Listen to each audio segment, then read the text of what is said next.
Napoli fans around the world, welcome to Napoli Talk and Happy New Year, everyone.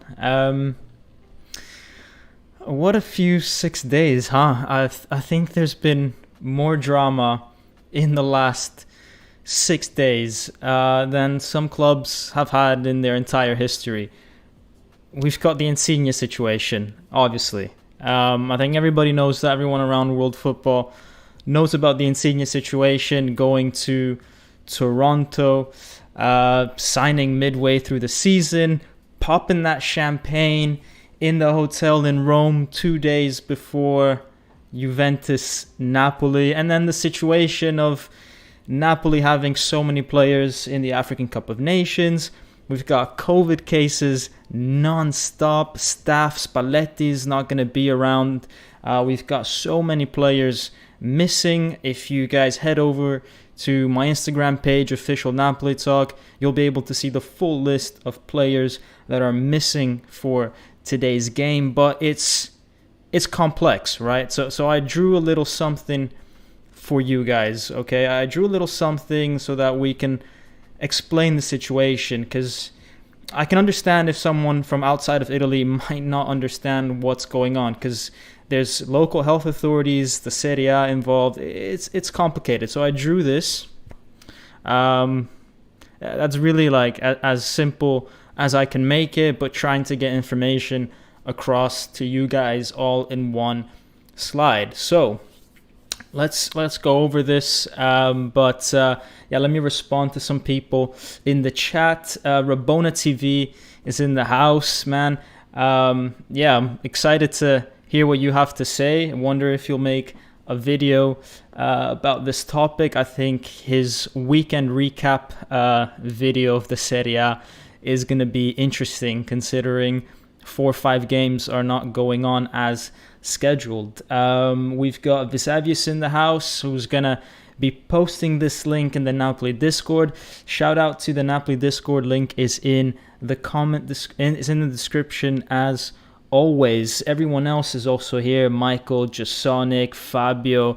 2,000 subs also happened at the turn of the year, which is pretty cool.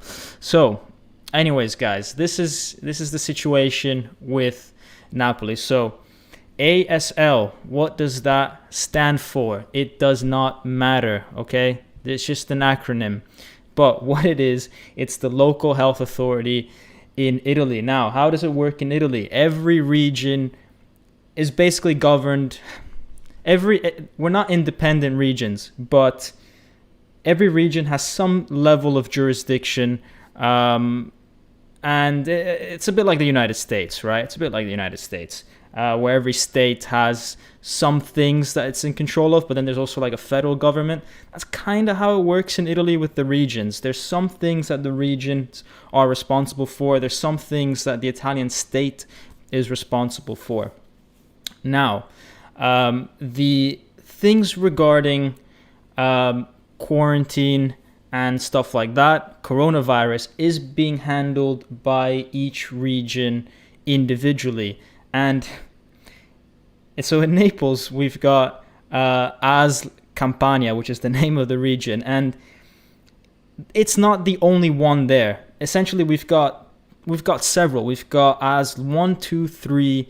I think it goes up to 5, and they basically are controlling different areas of the region, right? And depending on where you work or live, you've got to adhere to those rules of that ASL, that local health authority.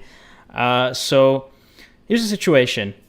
AS 1 is where Napoli is based, right? And the majority of the players live and work, right?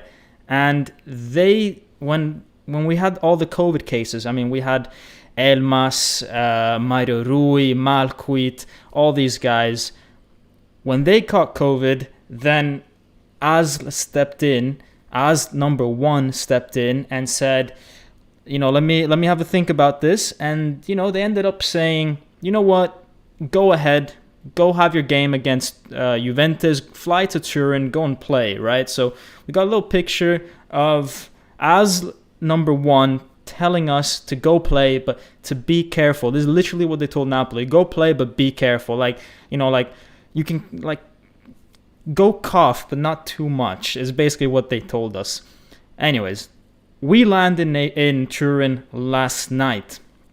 Now, last night, as number two, so a separate entity working for the same thing, said, actually, you know what, there's 3 players which live in the ASL 2 region of around Naples, and because they live there, then we've got jurisdiction over them, and we're telling them that they can't go and play. They have to quarantine, and these players are Zielinski, Rahmani, and Lobotka, because they haven't got the booster jab.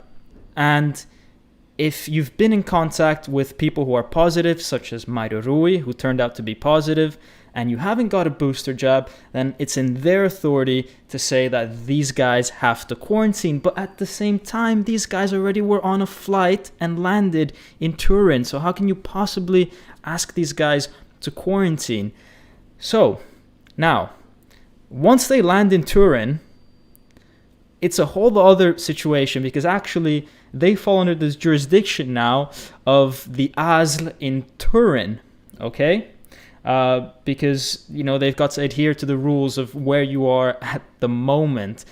Now, AS Turin does not want to get involved in this. I mean, they stopped Torino from playing, but they don't want to go against what AS Napoli says. So they're saying, look, man, whatever you guys got going on back home, just stick to those rules, right? So, in theory, Turin, as a city, is telling us that 3 players can't play.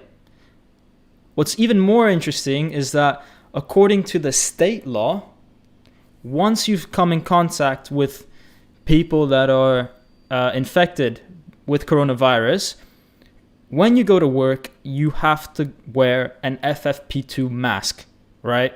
Which is why we've got the Squid Game guys over there with their whole masks on.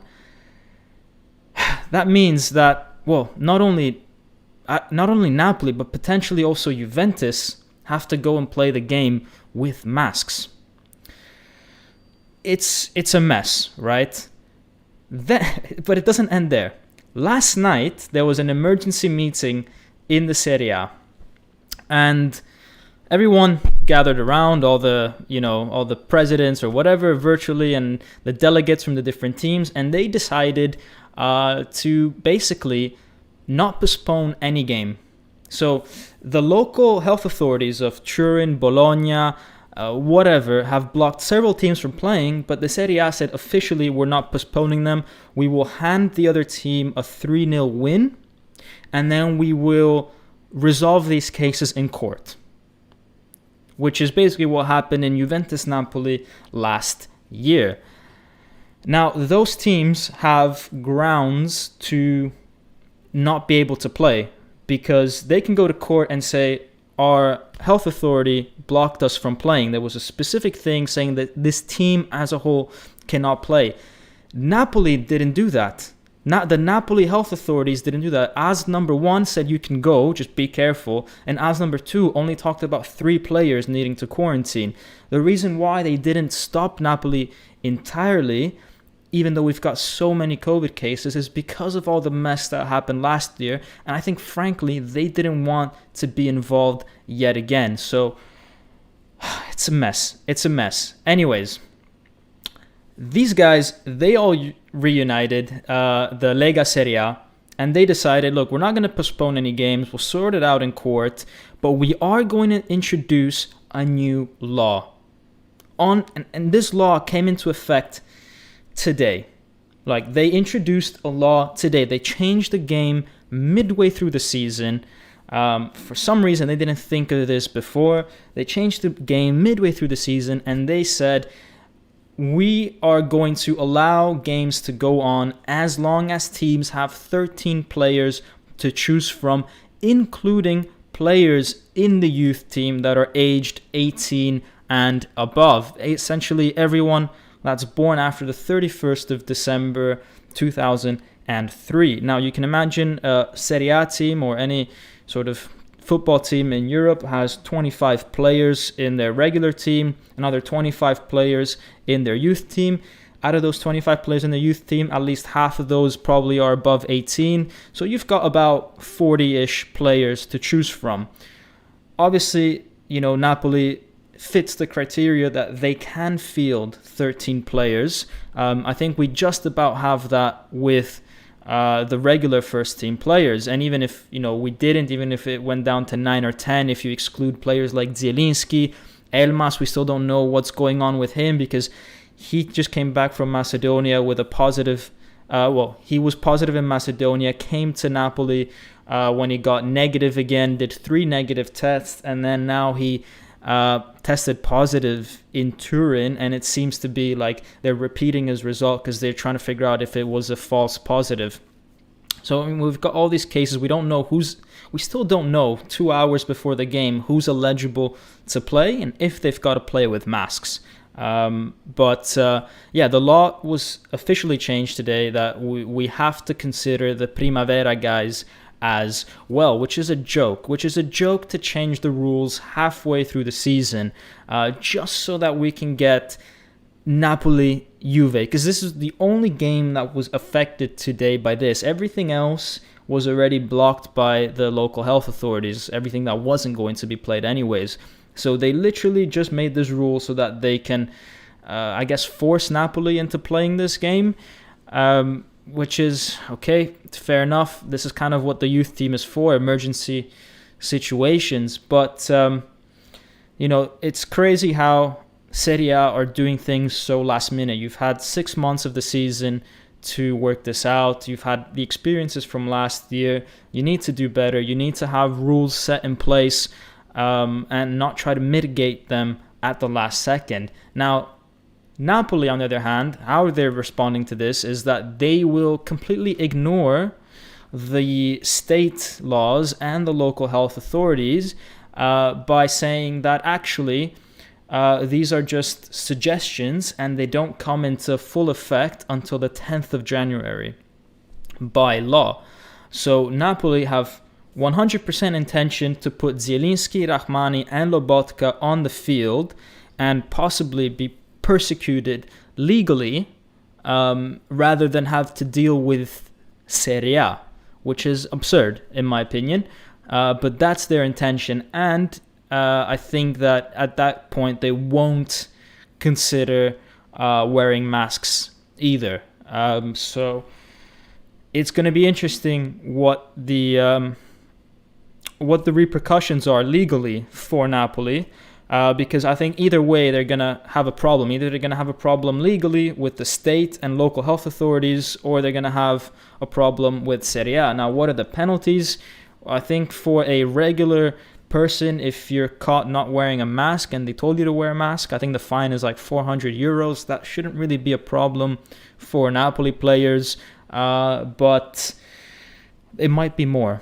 It might be more, and we don't know. We really don't know what the consequences will be. As I said, we don't really know what the starting formation is, but I do have 2 versions. The first version is assuming Zielinski, Lobotka, and Rahmani can play. That means that we have a starting 11, which is not too bad. Everyone's in their normal position, and potentially we have Elmas on the bench. That is if his test result comes back negative, which again needs to be confirmed.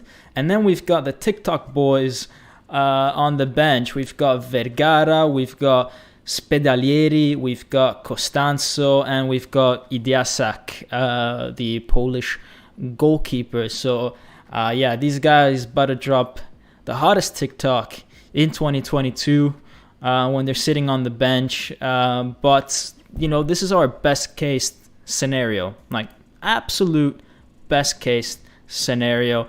And Rabona TV points out that yes, I did put the Toronto FC badge on Insigne, and that will stay there until the end of the season. I had to do it. So I'm glad you guys picked up on that. Now let me read some of the comments. But actually, before I go and read some of the comments, let me show you the worst case scenario if those three guys aren't playing. Actually, this is not even the worst because I still put Elmas as a starter. But let's assume Elmas comes back negative, but Zielinski, Lobotka, and Rahmani can't play.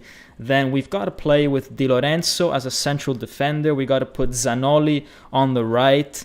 I mean, Gulam is playing left back either way, probably, and he's not got more than 20 minutes in him.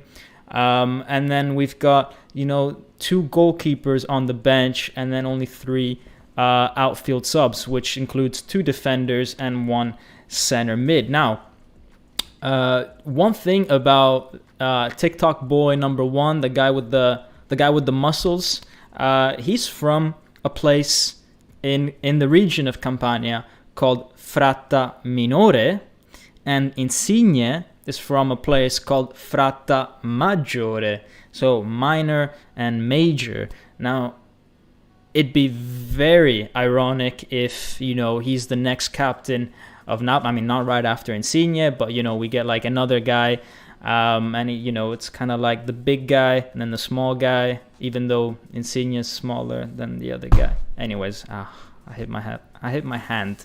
Anyways, but yeah, it's interesting. There's a Maggiore and Minore. Anyways, this guy Vergara, TikTok boy, yeah, he's good. I've seen 20 minutes of him in my whole life, and I swear to you, you will see this guy in Serie A for a long, long time. He is very good with the ball. He's calm, collected, has good passing. He's only 18, and I think he'll go far. The other guys on the bench, I'm not too sure about. I mean, Costanzo, I made a video about him last year. So, go check that out if you're interested in that. But Vergara, guys, he's quality. Trust me. If he gets a few minutes today, he'll do well. I truly believe in this kid. So let's go. Yeah, let's go look at the comments, guys. Let's see. Man, there's a lot of you on the stream around. Make sure you are smashing that like button. Every time you smash that like button is one extra goal that Juventus will score on TikTok FC. No, I'm kidding. Every like you smash is a shot off target by Juventus. Okay? Shot off target by Juventus for every like that you smash. Otherwise, they're going to score. So that's how it works. Let's see. Osam Comedy is saying, here we go. Rabona TV is saying, I'll be speedrunning Serie A this weekend. Congrats on 2K, man. Thank you. Vesavius, on a scale of 1 to 10, how much are we going to get shafted today? Oh, man. We are... You know what? I think we're going to have a pretty good first half, because I don't think our starting 11 is too bad. It's just about from the 60th minute onwards, we're going to struggle. We're going to struggle massively. Tyson Jankowiak is saying, if our under-21s pull off this win, I will never stop making fun of Juve. Same. And you know what? I will... did the stream lag? Is the stream lagging? Let me know if the stream is lagging, guys. Not that problem again. Let me know in the comments, guys, if the stream is lagging.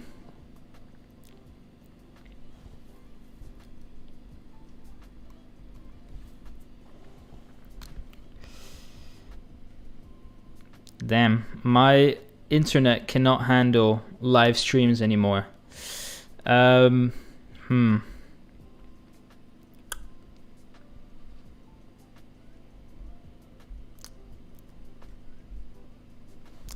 me put in the comments.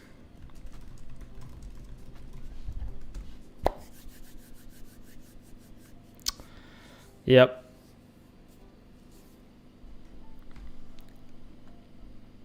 Oh man, I hate when it lags.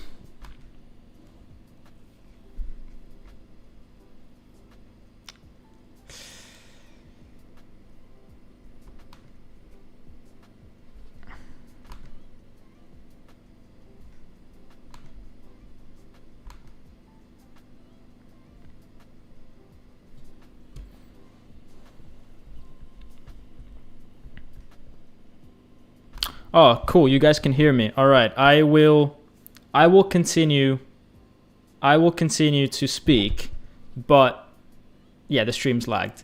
So, anyways, I've literally got no background tabs open, so the only thing that's causing this is I don't know what's causing this, to be honest. But let me see. Let me shut off my video. Maybe that will help. But anyways, guys. So the stream is lagging. Hopefully, you guys can hear me. What I was going to say is that Milan are currently winning against Roma, which is pretty annoying. Let's make sure that we've got the right score. So let's Google what they're on right now. Last time I checked, it was 2-0 for Milan. It's 2-1 now, with Abraham scoring a goal right now. But yeah, is it still lagging? Let me know if you... Okay, sound is cool. Cool. All right. Just pretend like this is a radio show. So welcome to the Napoli Talk radio show, everyone, where you're on YouTube, but there's no video. And yes, YouTube is a video platform.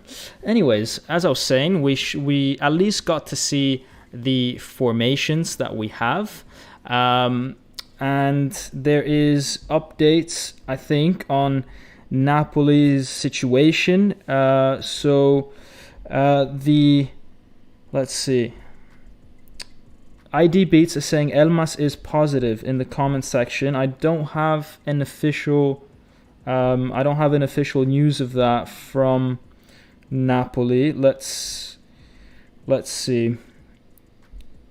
Napoli have still not said anything regarding that, so that's not confirmed at the moment. Let's see who else. Let's see. Okay, let's ignore all the chat saying that I'm lagging. I know that. Let's read some of the other comments. Rabona TV supports Benfica. They have a ton of problems. Benfica recently sacked their coach. Daniel Bowen made a €10 donation, and then I think, Daniel, when you made that donation, the thing started to lag. So, but yes, thank you for the $10 donation. Dom, hope you had a good New Year. Watch Napoli win tonight. They can do it. Obviously, man, that's the hope for Napoli. I actually think maybe it started lagging when I told you guys to smash the like button, and I think you guys all smashed it at the same time and put this video. I don't know what you guys did this video. You guys, I don't know, did something to this video. No, I'm kidding, guys. It's completely my fault. Keep smashing that like button. Each like button is an F for me. And Lawrence Moore is saying, as someone who watches the Primavera on and off, I can say Idiasa, Costanzo, and Vergara are good players. However, Spedalieri, I don't know nothing about. If you're saying he's not good, then I trust your analysis of that. Anthony Navarro saying, gonna get wrecked because this is how it happens. I don't think we're getting a win. Not sure why I thought you supported Inter. He's saying to Rabona TV, but yeah, he's confusing him with Uncle Sharma. Peter Timko saying, this is the best time to beat Juve. What a shame it will be for them. I mean, if we beat Juve, it'd be completely insane. Ebbe C. Jordovic is saying, do you have any idea with who is going to replace Capitano? I heard Everton from Benfica and Anthony from Ajax and Berardi. I think a lot depends on how well Lozano is going to play the next few months. If he manages to pick up some form, then we might look at him as our internal solution to the problem. Elmas as well. Otherwise, we will go on the market for someone.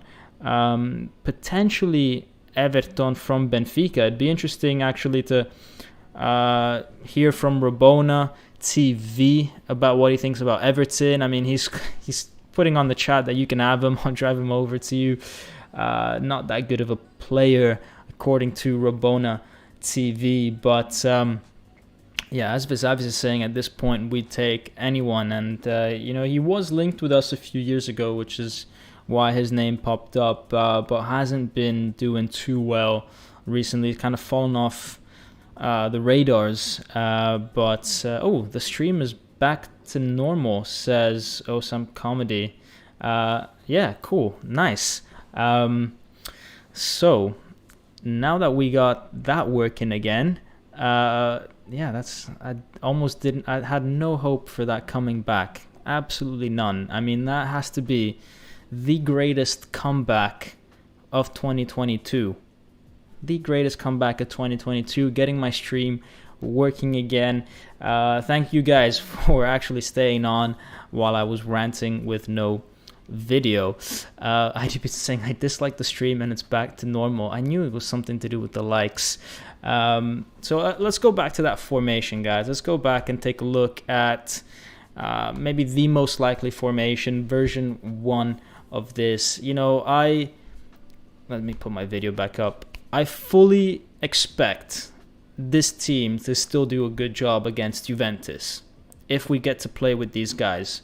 That's a very strong starting 11. Yes, we've got Gulam on the left who hasn't played much, but apart from that, you wouldn't complain about the starting 11. The problem is more about the subs.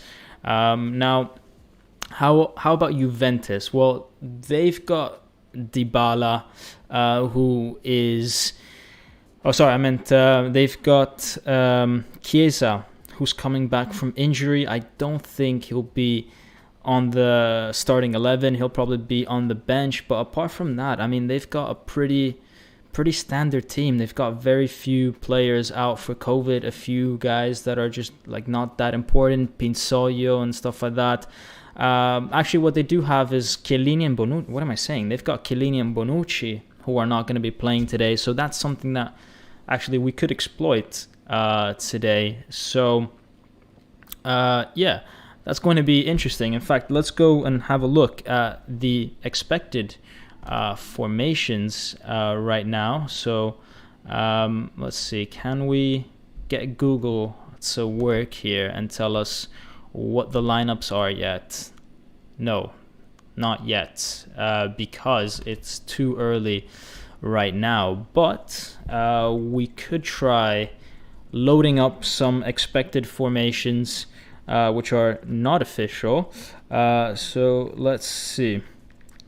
Because I have a feeling that Juventus is going to have a very strong squad today. But I do think that they're going to put players like Keane on the bench, Chiesa on the bench. So let's see.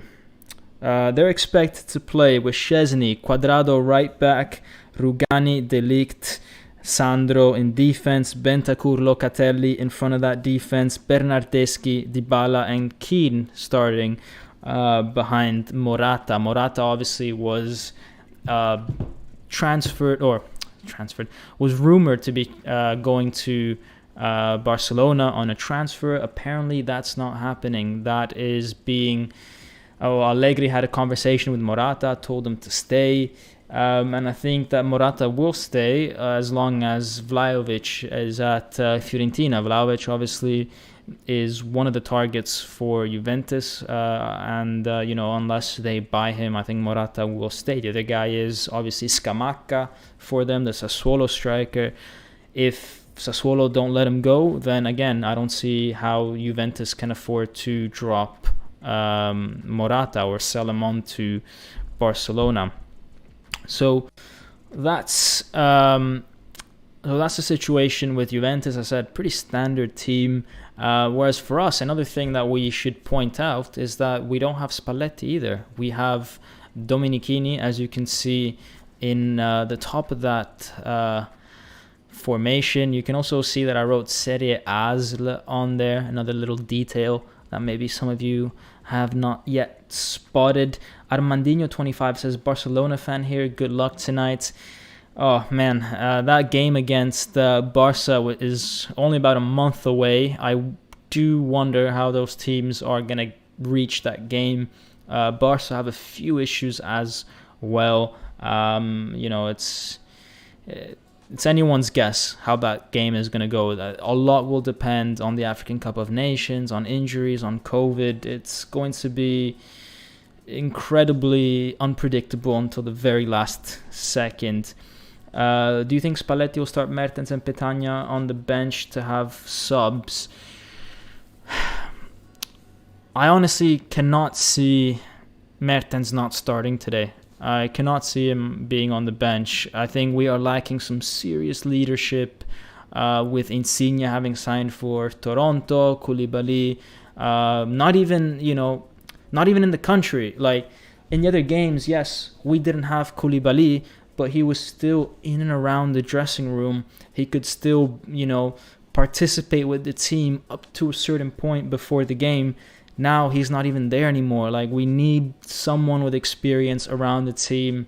I just cannot see Mertens not having a starting spot today.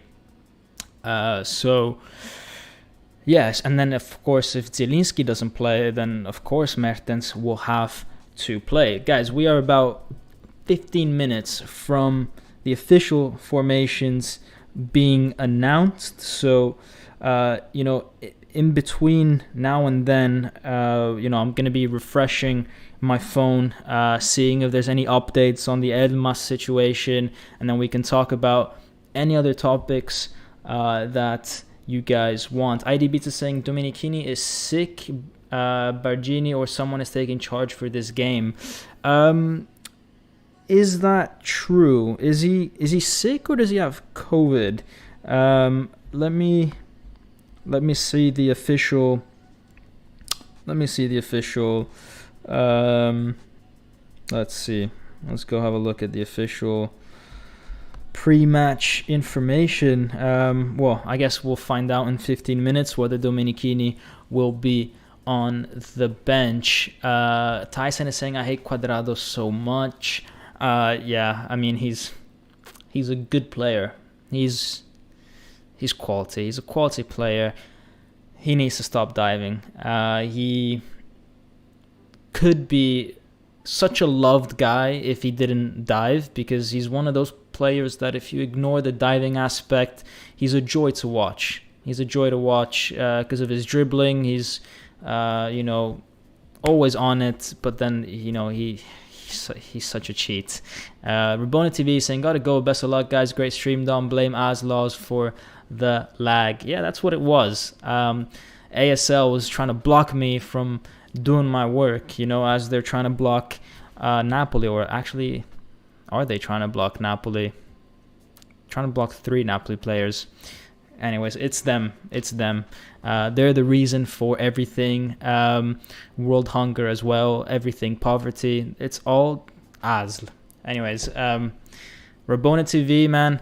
Go check out his channel, guys. If you haven't, if you don't know who he is, you must be living under a rock if you don't. But yeah, go check him out, guys. He has some really dope stuff on there about European football, and he's got like a really good podcast as well on Spotify, The Unsackables, which is quite good, especially for some of you living in North America. Him and other guys talk about North American topics as well, and so they're gonna probably talk about Insigne quite soon. So if you want to stay in touch with what Insigne is doing, we'll stay updated with what Insigne is doing, then go check out that podcast as well. Let's see. Ebesi Jordovic is saying, I think that Zanoli will play right back and Di Lorenzo on left back if Gulam can't stay alive for more than 30 minutes. Yeah, I fully expect these sort of variations to happen during the game. I expect Napoli potentially to also surprise us with a change of formation at some point, maybe playing 5 at the back, maybe playing that 3 or 5 at the back sort of thing. Yeah, it's going to depend on the fitness of these guys. It's going to depend on potential injuries. We do have an overwhelming majority of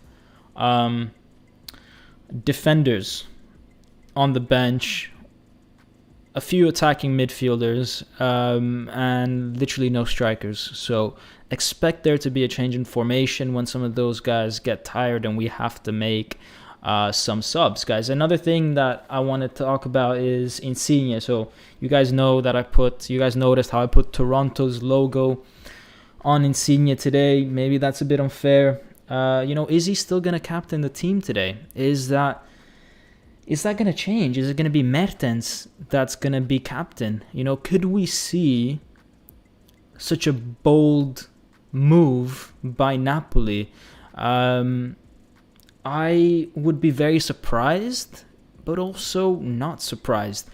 I would be surprised. Why? Because I think that maybe a decision like that needs to be discussed. Not discussed, but needs to be announced before a game. Such a big decision. They might, like with a press conference or something like that. Like Insigne lost his captaincy.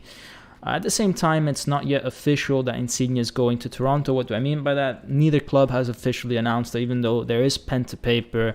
The champagne bottles came out.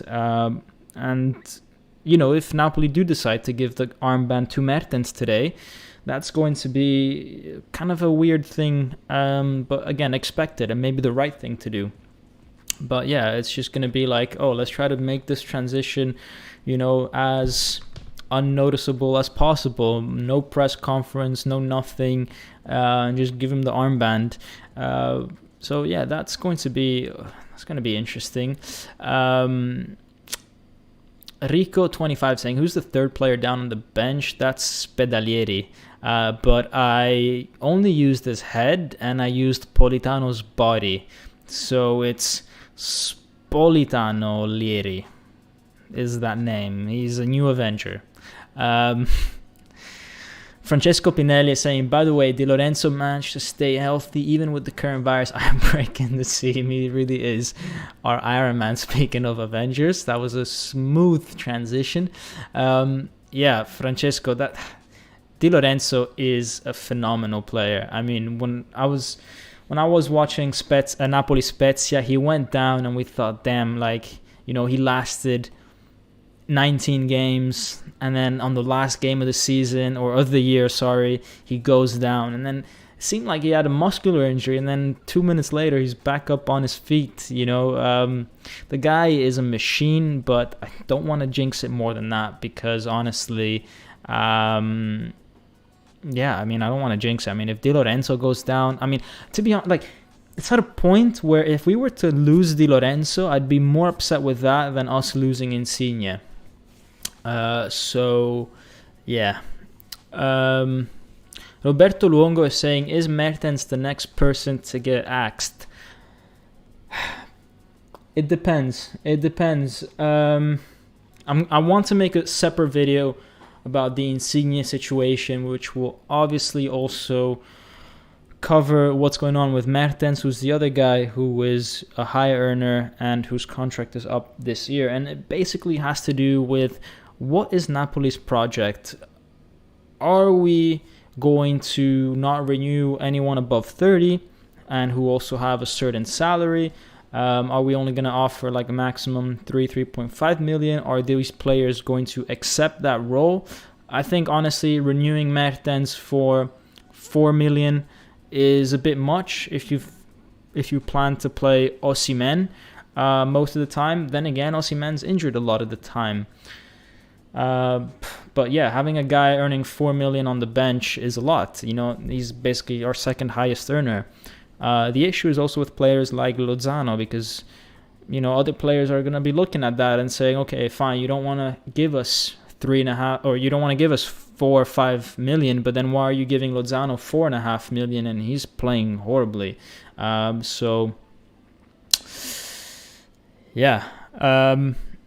Michael Simi is saying, what do you think of Tuanzebe? So Tuanzebe has landed in Naples. It's not yet official that he signed for Napoli, but he's landed in Naples. He put a story on Instagram, so it's essentially official. If it's on Instagram, it's official, right? What I think of him, I think he's not played much, which is a bit concerning. because we've got a lot of players in defense that haven't played much recently. We've got players like Juan Jesus, who hasn't played much in the last 2 years. We've got players like Gulam, who hasn't played much in the last 2 years. So ideally, I wanted Napoli to invest in someone who has a lot of game time under his belt. Tuanzebe has not got that. He's not played an awful lot of games for Aston Villa. Gerrard came in for Aston Villa, and Gerrard is a coach that likes to look at the defensive side of things. And, Aston Villa were conceding a lot of goals. Now, Tuanzebe wasn't playing before Gerrard too much, but they were conceding goals. And you kind of wonder, right, a team is conceding a lot of goals. A new manager comes in. If this guy was really good, then why didn't Gerrard start playing him? Right? Why not, if he's someone that could solve your defensive issues, then why not play him? So we've got essentially two coaches, Dyke and Gerrard, who both said, "Nah, I'm not going to put my 100% trust in this guy." What Gerrard did say was that he was still going to be upset if he left, because this guy has shown, great leadership qualities, apparently. But, okay, great. He might be a great leader, but what I want to see is defensive quality. Another aspect, he's been loaned out on and off from Manchester United for the last few years. And again, Manchester United is a team that has been struggling massively in defense over the last few years. I mean, for the love of God, they've had players like Lindelof in their team. Lindelof is an awfully bad player, and yet they decided, you know what, I'd rather play Lindelof than Tuanzebe. Now, could it be that Man United and Aston Villa are making mistakes about Tuanzebe? Yes, it could be. Could Spalletti develop this guy to be a really good defender? Yes, of course. I'm just saying that right now, 6th of January 2021, he's not the right guy to solve our issues or push the level of the team up. Could he be that player in a month's time? Potentially, yes. I'm just saying right now, without having had any coaching by Spalletti, he's not yet ready. He needs time. What he does have is a really important physique. He's strong, good in the air, quick, and he's quite good on the ball. But there must be a reason why these coaches are not playing him. There must be a reason why. Also, Napoli were not so keen on on agreeing the price for his obligation to buy. For players like Anguissa, Fulham said, we want 15 million. Napoli said, yeah, sure, that's fine. We'll get him on loan and then pay him 15 million. We're okay with that price. With this guy, Napoli was like, I'm not really sure if I want to pay that 15 million. So, yeah, I mean, it kind of shows that maybe he might not be it. I'm not suggesting that that's going to be the case. I'm not saying that's not going to be the case, but I mean, I'm suggesting he's probably not going to. Yeah, it's probably not. I can't see him taking the place of Juan Jesus or Rahmani. And ideally, I think what we wanted was someone slightly better than Juan Jesus. So anyways, I think I've said a lot about that. Maybe worth doing a separate video entirely on that. We're getting very close to the official formations being announced. They should be announced in about a minute or so, guys. So stay on the live stream so that we can discuss it together. Paolo Iannicello, doesn't Rahmani have COVID? No, Rahmani tested positive, okay, in the first round of testing, but it was a very weak positive. So they went and tested him again, and it came back negative. So he's negative. It could be that his swab got contaminated or something, or there was a mistake, but it was a very weak negative. Now, I have literally no idea how you quantify a weak negative, a positive negative. I ain't no biologist, okay? I'm just a guy in my living room talking about football. But that's apparently what happened. So, yeah, guys, do not take my word for these scientific things. I don't know how that works, to be honest. I've done a load of COVID tests, and they've either always been, they've always been negative in my case. But, I mean, I only knew that it was either positive or negative. Apparently, there's, weak positives and strong positives, and maybe there's medium positives. I have no idea. All this is so confusing.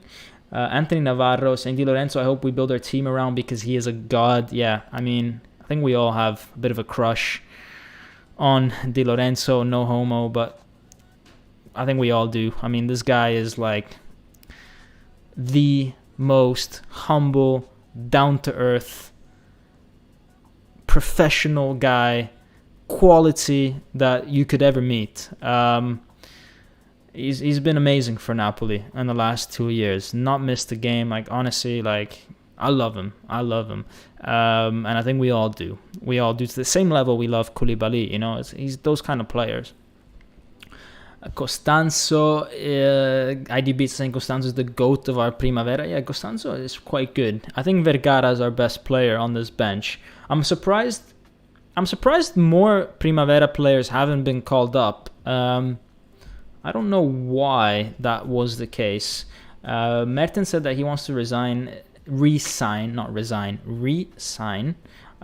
up to Napoli to choose, says Anthony Navarro. Napoli chose to want to sign with Insigne, but he didn't want that. Seems that Mertens would take something. Yeah, I do think Mertens will... I think Mertens will accept a lower salary, unlike Insigne. I think Mertens understands his place in the team, understands that he's going to be a bit more of a sub player. He's also a bit older. He's also got a kid coming in, and he really wants this kid to be from Naples, potentially grow up in Naples. So I do think that Mertens might accept that. Might accept a 3 million salary. I think in that case, then sure. I've not heard anything about Napoli wanting to, or I've not heard any offer coming his way. So, there's really nothing to discuss there at the moment. There's no offer on the table for him. Rico25 is saying, do you watch Primavera? Dom, not consistently. But I do know some of these guys from having watched some preseason. They also had that game against Benevento at the start of the year, that friendly where a lot of the Primavera played. So I know a little bit about them. What I did see from Vergara was I was really impressed. Really, really impressed from Vergara. So I hope he plays to my expectations of him. Still no official lineup from Napoli. I mean, I keep refreshing this page, but still nothing. So I think they should be announcing it. They really should be. It's 1 hour to kick off. You're officially meant to announce it. I think they're still trying to sort out the legal aspects of things. Hazuke is saying Mertens won't get axed. Quite the opposite, because Adiele is a very unforgiving person. Look back at the situation with the Retiro. The troublemakers will all be gone after the season. Mertens said that they should go, but Alan Insigne told Adiele's son to go to hell, and they won't go. Yeah, for sure, that has a role to play, Insigne, Alan, Izai, a lot of these guys, they are going to be made, they're going to pay the consequences of that. Adiele was very clear about it. So maybe that has something to do with it. Mertens was one of the guys as well, though. Mertens was one of the leaders of that movement as well. Masi saying, is this our official lineup? Doesn't Zanoli play? So this is not the official sign-up. This is what I think is the expected lineup with Lobotka, Zielinski, and Rahmani playing, because Napoli will tell Asl, screw you, and they will play. Zielinski on the bench, Lobotka in, Rahmani in. All right, so let's see. Apparently, official formations are out. Let's see. Right. So we've got official formation. Ignore what's on the screen, guys. Official formations. Ospina, Di Lorenzo on the right. Rahmani is playing. Juan Jesus and Zanoli instead of Gulam. So I will replace that. Then we've got Deme Lobotka in the middle, as we're showing on the screen. Politano, Zielinski, Insigne, and Mertens. So I just have to change Gulam with Zanoli. Man, Gulam can't catch a break, man. So you know what I will do to show... This is what I am going to do to show Zanoli. 1 second, guys. Let me do something real shady. 1 sec. I'm going to do some live editing for you guys. There. And then I'm going to move this guy here. There we go. Our official lineup with Zanoli replacing Gulam. So yeah, so funny how I could just like edit that in about a second. That is still a strong squad. That's a strong squad. I'm actually quite glad that Zanoli is playing instead of Gulam, guys. I'm actually quite glad. You know, it's about giving the players the young players an opportunity. If you don't give players an opportunity in these situations, then I don't know when. Some of you guys are saying that IDB is saying Gulam and Mertens start, Petagna, Elmas on the bench. I don't know about that. Let's see. Seems to be conflicting information, because Gulam on Twitter is starting, but then on Tutto Napoli they've got... Wow, okay, they must have changed that last minute. So let's get rid of Zanoli again. And then who do we have? So we've got Ospina, Di Lorenzo, Rahmani, Juan Jesus, Gulam. As I'm showing on the screen now, Lobotka, Demme, Politano, Zielinski, Insigne, Mertens. Right, so okay, so we have the formation that I had originally with subs, Zanoli, Elmas, Vergara, you know, all these guys. I actually don't have Zanoli on the sub bench. Let me put him on the sub bench instead of the goalkeeper there. Okay, let me put him there. Right, so that's the situation with Napoli. So yeah, this weird. Different sources gave a different official lineup. I'm gonna go with the Twitter one. I still think that's a strong team. I was gonna say I like the idea of Zanoli starting, but now Gulam is starting, and I kind of also like that one. So I like both. I mean, I would have liked Zanoli starting because, as I said, you'd be focusing on the youth. You'd be giving him a chance. If you don't give him a chance now, then when are you gonna give him a chance? At the same time, Gulam has been through a lot, and he did get a few minutes against Spezia, so it would make sense to play Gulam. It's a very big game against Juventus. As I said, we're lacking a bit of leadership at the moment. We've not got Koulibaly, we've not got people like Anguissa, we've not got Fabian. Insigne just signed away to Toronto. Gulam is one of those leaders on the team, and so you want those guys on the field. So that's the official lineup that we have. Apologies if it was a bit messy, but it is a live stream. It's not prepared beforehand, and the news today is coming in from left, right, and center. So I'm just trying to adapt as quickly as possible. So yeah, Elmas did make it on the bench, by the way, which means that he must be negative. It means yeah, his COVID test must have come back negative. A lot of people on Twitter are asking, why is he on the bench? Why is he not playing? Well, simply for the fact that Elmas was positive until a few days ago, so did not get to train with the team, unlike players like Gulam, unlike players like Demme, unlike players like Lobotka.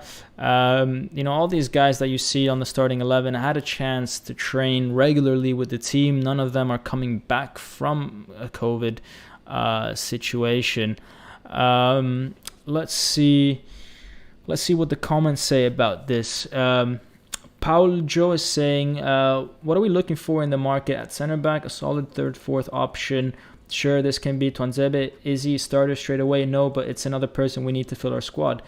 Yeah, it's a comment that I made in the other live stream as well against Spezia. It's about what kind of thing are you looking for. I don't think we can find anyone that could be a starter ahead of Koulibaly and Rahmani. I think their level is too high for the amount of money that we want to expend, or lack of money we want to spend.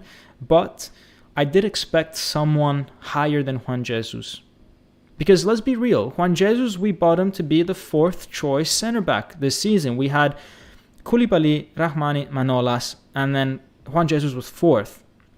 If we're now bumping him up to third and we're getting a new fourth, then it means that we're a weaker team compared to the start of the season. And a lot of you might be saying, oh yeah, but like Juan Jesus played really well, so it's normal that he's now third. But it's like, the club must have expected these performances from Juan Jesus. Otherwise, why buy him if we thought he was going to be bad?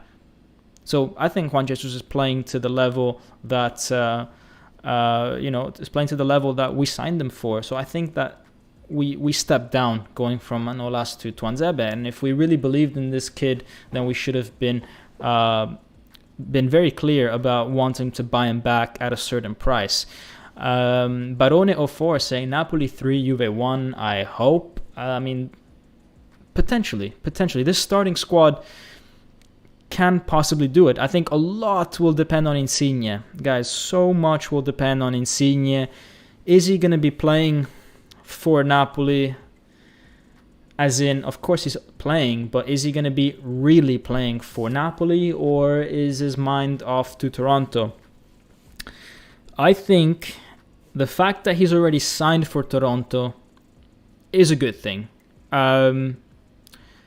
As in, okay, I would have liked him to stay, but if he really is going to go, it's good that he signed 6 months before the end of the contract. Why? Because this is how players' mind works when they're reaching the end of the contract. They're thinking, if I get injured, no one's going to offer me a contract. So I'm not going to play at a 100%. I'm going to play at a 50% to avoid injury.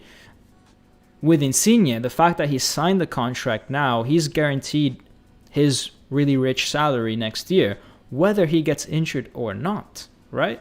So there's no reason why he shouldn't be going 100%, is my opinion. And also, he knows that now it's the last 6 months, so want to make it count. So, yeah, for sure. I think Insigne will give it his all. I do also think that he should give away his captain's armband. I think if you're the captain of Napoli and you leave the team for money halfway through the season, you lose a lot of respect. You lose a lot of credibility. If I was on that team, I wouldn't feel comfortable with Insigne having the captain's armband for sure. Go ahead. Go and play. But not captain. I think Mertens should be captain. I don't think Napoli will do that today until, they make it official that Insigne is leaving. There's been no official statement. But, if I was a player, I would want that. And if I was Mertens or Gulam or any one of the senior players, I would want that. I wouldn't take it from, I wouldn't take instructions from Insigne anymore. Let's see what else we are saying. Watching Milan versus, I missed the comment. Guys, there's so many on the chat right now. On Twitter, they're saying it's being played with masks. There's been no official confirmation about whether the game is going to be played with masks. For those of you that missed the start of the stream, I tried to explain the situation, so go back into the stream to find out about that. If you missed all of this, I will end the live about 20 minutes before the game starts so that people have a chance to go back and read up and listen on what I said earlier without having to miss the game because of it, or if I finish right before the game starts and people don't have a chance to go back and watch parts of the live. But there's been no official statement about the masks. Chiesa. So regarding Juventus, Chiesa actually made it into the starting lineup instead of Keane, and they've got a 4-3-3. So they've got Szczesny, Cuadrado, Rugani, De Ligt, Alexandro. By the way, everyone hates on Rugani, but he's not that bad. So it's still a good defense. McKinney, Locatelli, Rabiot in midfield. Chiesa, Morata, Bernardeschi in attack, which is it's a quality team. It's a quality team, what Juventus have. Enis Hodzic saying, I have a feeling that we're going to lose. I mean, probably. Vittorio Agrisano saying, sei un grande, you're a big YouTuber, thank you. Forza Napoli. Thank you, Antonio. Thank you for joining in. Barone is saying we can win this. I like the enthusiasm that Barone04 has. I like it. He's always bringing those positive vibes. Gulam needs this for his confidence. He's also saying, if Gulam plays a good game today and he plays more than 60 minutes, then maybe this could be, the left back finally coming back into the team and showing that he can play, and that could solve maybe an issue that we've been having, which is Amaro Rui's replacement. But I think Gulam will definitely, either way, even if he has a good 6 months, I think he'll leave the club. I mean, his salary is just way too high. I don't think he'll be performing to the level that his salary is. He's earning 3-4 million maybe, and I think he'll return to be a decent player maybe, but not a top player for Napoli. I think those days are kind of behind him. Let's see some other comments. I would have done Zanoli instead of Gulam, says Michael Simi. I think Zanoli will get minutes. I think he's guaranteed some minutes. I don't think Gulam has more than 65 minutes on him, so I do expect Zanoli to play a little bit. But who knows, man? I mean, we've been so random with substitutions over the last month or two. I mean, just recall Mertens being subbed off against Spezia when we're losing at halftime. Ramsey is playing, says Xavier Yagli. Man, I am getting the most random or just the most conflicting information possible. You guys are forcing me to go onto Juve's account to read the starting formation. Let's see. Let's go on Juve Twitter. Gonna have to go on the enemy's Twitter to make sure what the formation is, because I don't want to announce the wrong one. No, I announced the right one. It's Rabiot, Locatelli, and McKinney in midfield, so not Ramsey. As a Juve fan, I don't trust Ugani, says home of Juve. I don't understand. I don't understand where the hate is for Rugani. By the way, welcome. Even if you're a Juve fan, I'm glad that Juve fans join as long as they're respectful, which I think you are. So welcome to the chat. Don't hate on him, guys. I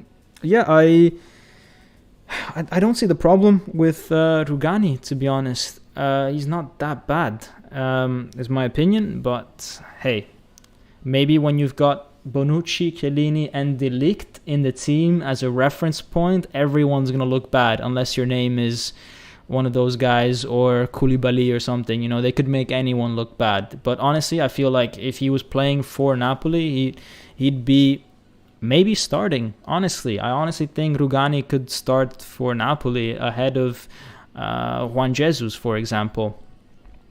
So let's see some more comments. Also, SJ saying, I'm sorry to say, I'm a Newcastle fan too, and we are likely to get Digne as Napoli only wants him on loan and Everton wants to sell him. So I heard Di Marzio,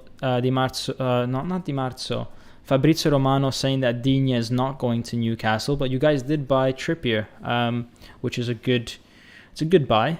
Vesavia says, I do think Digne might go to Inter.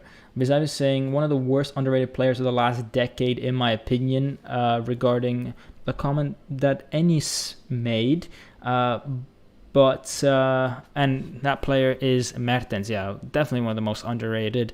I think the problem with Napoli players is that we haven't been winning major trophies. Obviously, like, we haven't won the Serie A.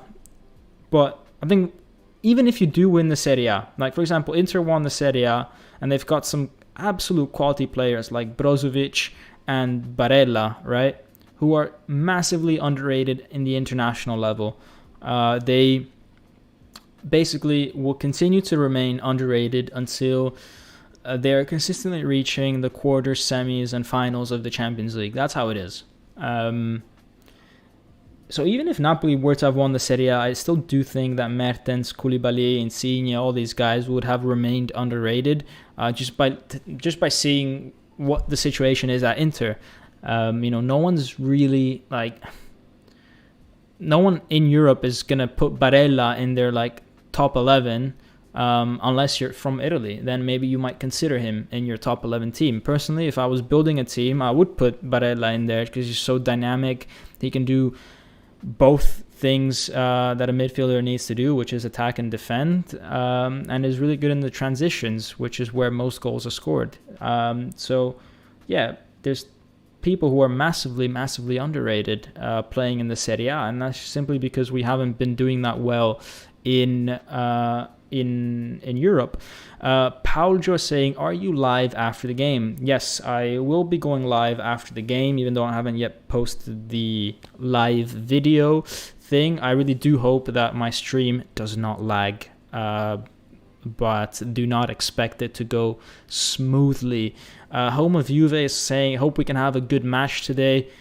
Yeah, I mean, honestly, I hope we can have at least a really good 60 minutes. Then after that, we've not really got that many options to choose from on the bench, and Juventus might grab a win in the end.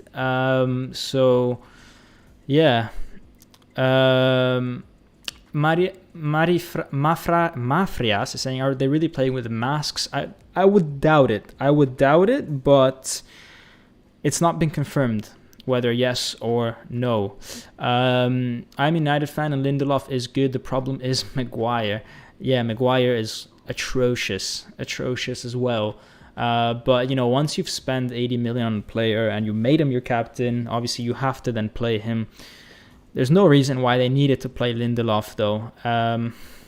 He was good at Benfica a few years ago, but still, I mean, if Tuanzebe was really, really good, then they would have kept him in the team. I need to understand if they are playing with masks. There's no official news about that. A lot of you guys are commenting about the masks. Honestly, I have literally no information until I see the players on the field. We don't know. I would be super surprised if they go and play with masks, but also not surprised because literally anything can happen when it involves Napoli. And in fact, if they do play with masks, I want them to play with a mask. I would have meme content for like the next 5 years. If they play with masks, I will take a screenshot and I will print that picture and stick it in my room as a poster of just the Napoli team playing with masks. And that will be the only poster in my room. Just a bunch of guys playing professional football with masks on. That would be hilarious. Thoughts on Insigne, I will do a separate video for that. So a lot of you guys have been asking me why I haven't made a video yet for Insigne. A few reasons. Number one, it's technically not yet official. So until Napoli make a tweet, then I didn't feel like doing it. Number two, I wanted to see his reaction today, playing against Juventus, how you would play, and I wanted to understand the captaincy situation, if he would still be captain playing against Juventus. And then thirdly, I was on vacation, so kind of hard to make a video. I got back now, though. I'm technically in quarantine now in the UK, waiting for my test result, which is late. So yeah, that's another guys, that's another test result and COVID situation that we need to resolve, guys. Is Napoli talk free to leave the house? Yes or no? I need to know. Come on. And then we complain about the Italian ASL. Come on, UK. Come on, NHS. You can do better than that. Anyways, Milan penalty, I think, is saying Tyson. Never mind, free kick. Roma, red card, says Brian Woods. Let's check out what Milan is doing, by the way. Obviously, very important game for the title race. Let's see. Every time I click Milan on Google, it just always gives me the city. But no, I want Milan-Roma. 2-1. Roma red card. Seems like Milan have this in the bag, which is kind of annoying because I expected Roma to do better. I expected them to do a bit better because Milan are also with a few injuries, a few COVID cases, and yeah, I just thought Mourinho was gonna pull something off today. But nope. Gotta love the interview where De Laurentiis justified his high asking price for Koulibaly based on Maguire being sold for 80 million, says SJ. Yeah, 100%. I mean, if that's what the market is, then that's what the market is, right? Petagna, the type of guy to study for his COVID test, says ID Beats. That's pretty funny. But why Petagna? Petagna, I don't think has studied a day in his life. Brian Woods is saying, I've had COVID for 7 days. I'm going insane. Bro, hang in there. Man, a lot of people catching COVID nowadays. It's annoying. Yeah, just hang in there, man. Hang in there. Paul Joe is saying the warm-up is without any mask as far as I could see on Insta. That's very smart. Go check what they're doing on Insta. Even though when they left the bus, they had masks on. So let's see. I mean, yeah, the stories on Insta. Let's see the stories on Insta. There is one story posted 5 minutes ago where they're without a mask. Okay, so they're playing without a mask, which is good. Things are normal. It seems like they're playing with the red kit, which is interesting. Last time we played with a red kit against Juventus, I think it was when Zaza scored that 88th minute winner. So not the happiest of memories. I might be wrong there though. But it'd be good to get a win or at least a point. It's so important not to lose today. Did Domenico catch COVID from Diletta? If I speak, I'm in big trouble. I'm in big trouble if I speak. I'm in big trouble.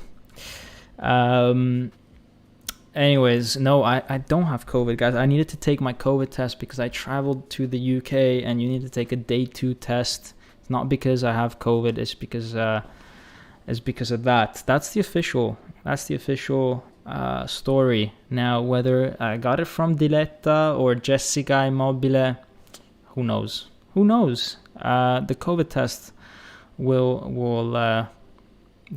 will say. In fact, yeah, that's how it got to Insigne. If you guys followed the Spezia live, then you guys will know what we're talking about. Let's see. Any other comments about this game? Brian Woods is saying, anyone going to be in the IFTV watch along?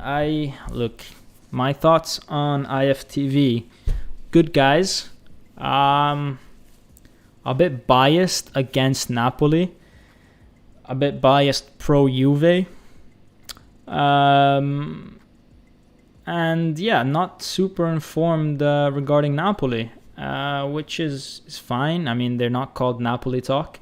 They're called IFTV, but it'd be nice if they invite more Napoli fans or content creators or whatever into their IFTV platform, just because they should be representing the whole of Italian football. So, for example, if I wanted to speak about Juventus, I know I'm not as informed of Juventus as a Juventus fan or content creator, so I would be inviting that person along, like I did with Inter, with Uncle Sharma. IFTV don't have anyone that, you know, is able to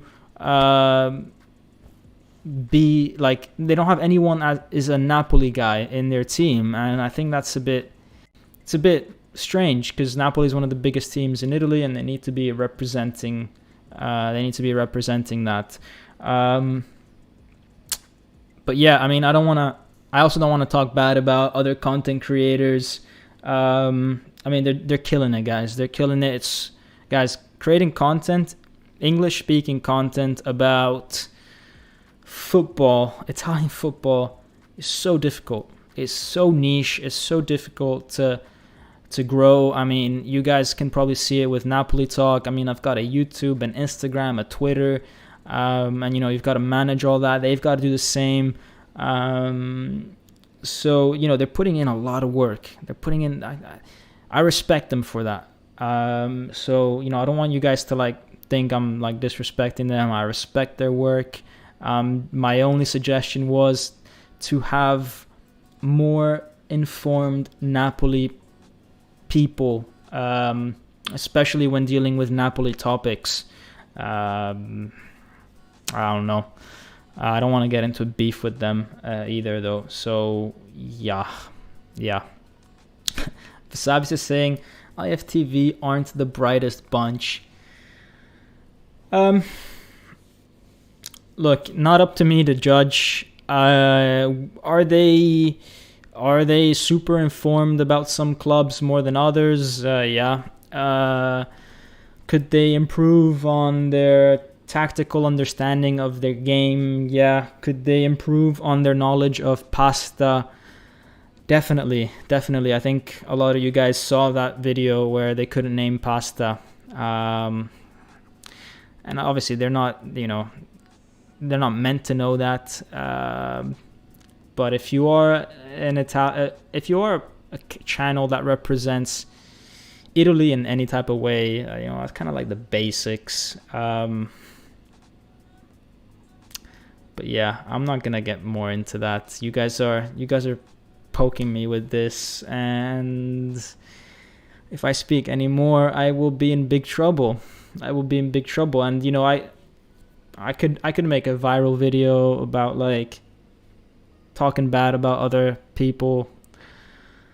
That's never been the way I operate, guys. Never been the way I do things. I never speak badly about different teams, about different people. So that's as far as I'm gonna take it. I mean, guys, I never speak bad about Juve. I mean, we've been speaking for an hour and 20, and I haven't said anything about Juventus. And I'm a Napoli channel.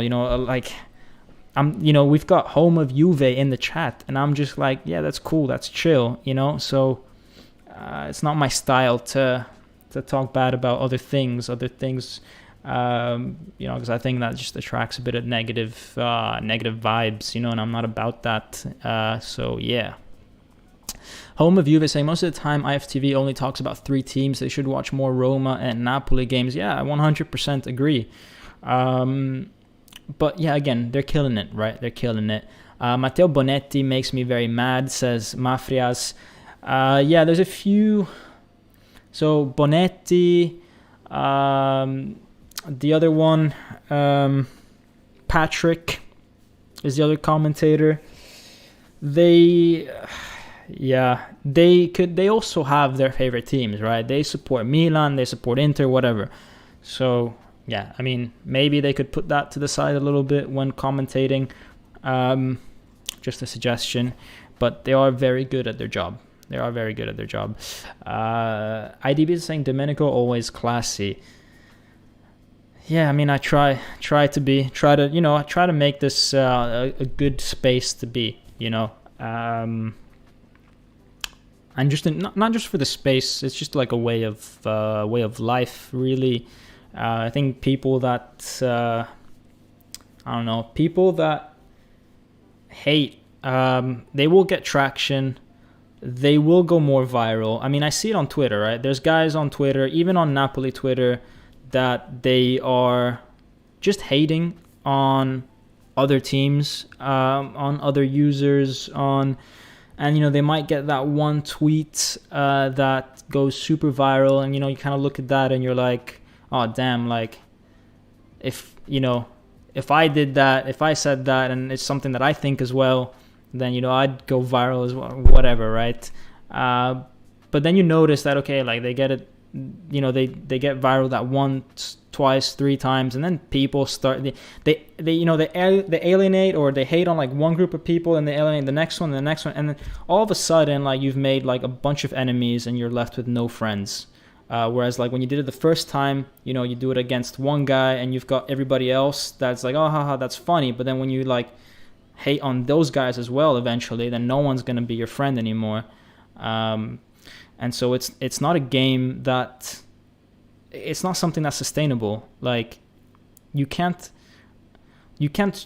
think that you're gonna get more views, more likes, more like this just by consistently in the long term for like the next 5 years by just hating on people. There's some people like, or having really bad takes, like Italy Propaganda, that Twitter page. There, I called them out. They have some horrible takes. They get so much traction because of their horrible takes, but is that really the type of creator you want to be, where you're just hating? You're not adding any value, you're just hating. People will literally know you as the guy who hates and has really bad opinions. No, I mean, no one's gonna be there in the long term.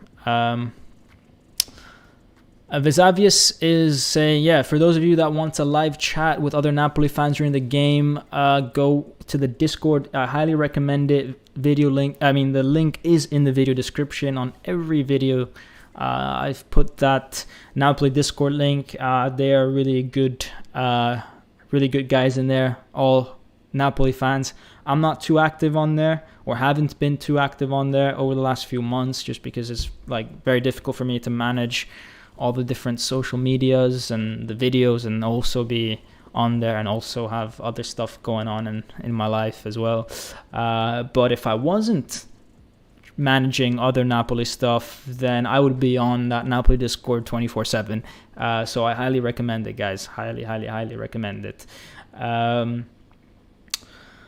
I left to eat. Can you answer again on why you call the Primavera guys TikTok boys? Go check out my story on Instagram and you will figure that out.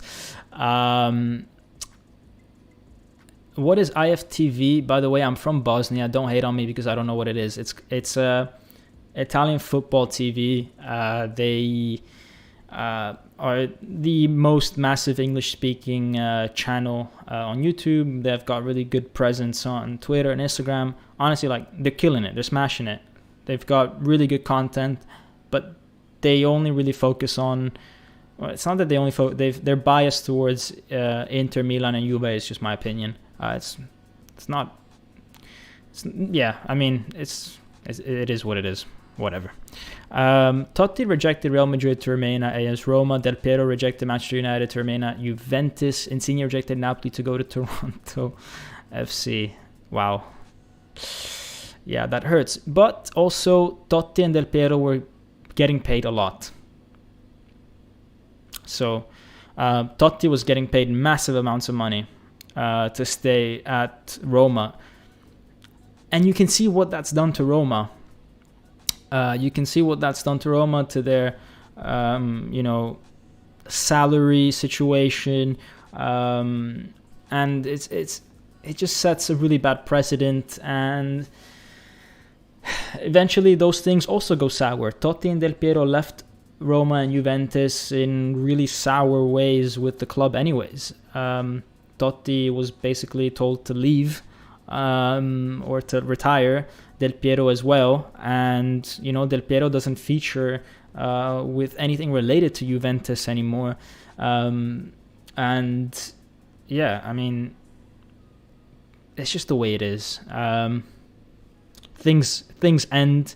It's very rare that you get a situation where everything ends smoothly with everyone involved. It's just the nature of things, unfortunately. Patrick is pretty nice in my opinion. If you're talking about him, yeah, Patrick is nice. I do think he might also have a bit of a bias towards a club, but yeah, he's really good, and he knows his stuff. He knows his stuff. So go follow him on Twitter if you don't already. Anyways, guys, we're 20 minutes before the game. This feels like a strange pre-match to have before Juventus. I mean, normally I am stressing out about, Juventus, who they're going to play, who we're going to play, stressing out about the result, but this one feels a bit different. It almost feels like, if we don't lose badly, then it's already a good result. But I hope that they prove us wrong. As I said, the starting 11 is still solid. If we get a goal or two with the starting 11, then even if we don't have a good bench, it should be okay. But yeah, I mean, now it's time for me to go have a bit of a snack, eat something, and for everybody to just get set up, get comfortable. It's the mother of all games, Juve Napoli. Let's try to beat them. That would be an amazing result for Napoli. Worst case, let's try to get a draw. Even if we do lose, guys, I mean, we'll talk after the game, but even if we do lose, guys, please understand the type of pre-match that this team had. Half of them could not train because they were in some sort of isolation in one way or another. Then you've got a few that are basically you didn't know if they were going to play until a few hours ago. Then you've got the captain that signed for Toronto. Yeah, I mean, it's a very strange pre-match. Even if we do lose, do not hate on these guys. I think if they pull off anything other than a loss, it has to be applauded, almost like a miracle. If we don't lose this game. So guys, low expectations, but I'm hopeful. I'm hopeful for a miracle, guys. If my stream managed to come back after a massive lag, then Napoli can do something in Turin, I'm sure. Miracles do happen.